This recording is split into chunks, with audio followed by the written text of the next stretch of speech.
सुबह की सुनहरी धूप खिड़की से झांक रही है और स्कूल की घंटी जोर जोर से बजने लगती है। आलू भैया एकदम घबरा जाते हैं। वे जल्दी जल्दी अपनी थैली संभालते हैं और बेतहाशा दौड़ने लगते हैं।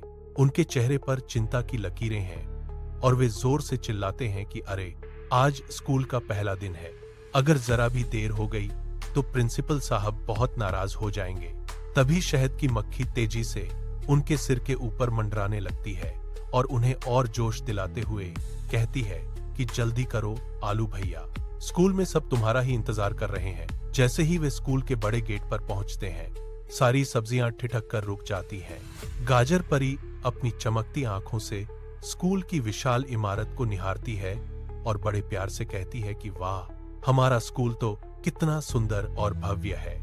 टमाटर मियां अपनी नई किताब को सीने से लगाकर बड़े गर्व से कहते हैं कि आज तो मैं सबसे ज्यादा नंबर लाऊंगा।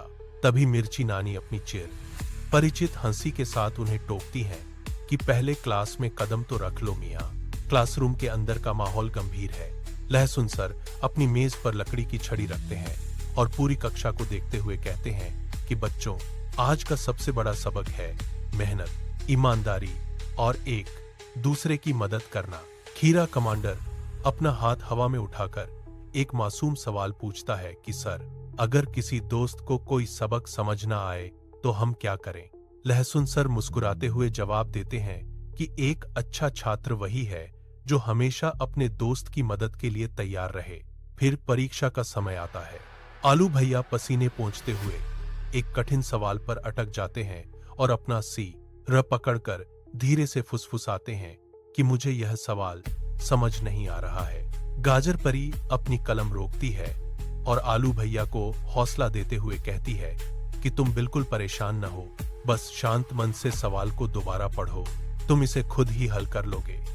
आलू भैया एक गहरी और लंबी सांस लेते हैं, सवाल को ध्यान से पढ़ते हैं और देखते ही देखते सही जवाब लिख देते हैं। जब नतीजों की घोषणा होती है तो खुशी की लहर दौड़ जाती है, क्योंकि सभी सब्जियां अच्छे नंबरों से पास हो गई हैं। लहसुन सर गर्व से मुस्कुराते हुए कहते हैं कि आज तुम सबने साबित कर दिया कि जो मेहनत करता है वह कभी नाकाम नहीं होता।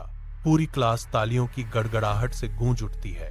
अंत में शहद की मक्खी कैमरे के पास आकर हमें समझाती है कि बच्चों, स्कूल सिर्फ पढ़ाई के लिए नहीं बल्कि अच्छे संस्कार सीखने के लिए भी है।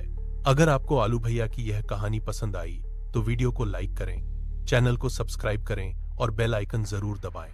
अगली बार हम सब्जियों के कॉलेज की सैर करेंगे।